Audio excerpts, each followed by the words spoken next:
ఇప్పుడు కుల సంఘాలు ఎందుకు ఎక్కువవుతున్నాయి? నేను ఒకటి చెప్తున్నా, ఈరోజు మా కుల సంఘాల నాయకులు చెప్తున్నా ఈ విషయం. నేను దయచేసి కుల సంఘాల నాయకులు అనేవారు పార్టీలో పనిచేయద్దు. పార్టీలో పనిచేస్తే నా పార్టీకి పనిచేయలేరు, కులానికి పనిచేయరు. మీరు ఏం చేస్తారు? మీ పెద్ద మనుషులు ఎవరు ఉన్నప్పుడు మీరు ఏం చేస్తారంటే మాలాంటి వాళ్ళకి కావచ్చు, ఇంకా పోటీ చాలా మంది ఉన్నారు కనుక తెలంగాణలో యాదవులను కాపాడిన ప్రయత్నం చేయాలి. వీళ్ళేమి ఆ ప్రయత్నం చేసినప్పుడే తెలంగాణ యాదవులు కాపాడుకుంటే తెలంగాణ వ్యాప్తంగా ఈరోజు 26 మంది కాన్స్టిట్యున్సీలో మా ప్రభావం ఉంది కనుక 26 మంది ఎమ్మెల్యే కూర్చుంటే అసెంబ్లీలో ఏ పని కాదు.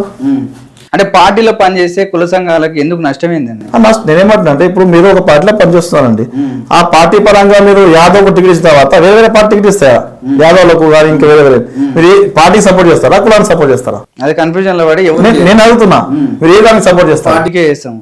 అధికారం అంటే కొంచెం మాకు ఎందుకు మీకు కులం, మరి మీకు సంఘం ఎందుకు? దయచేసి చెప్తున్నా, ఇప్పటి అట్లా వద్దు. ఎందుకంటే ఇందులో కమ్యూనిటీ దెబ్బతింటుంది.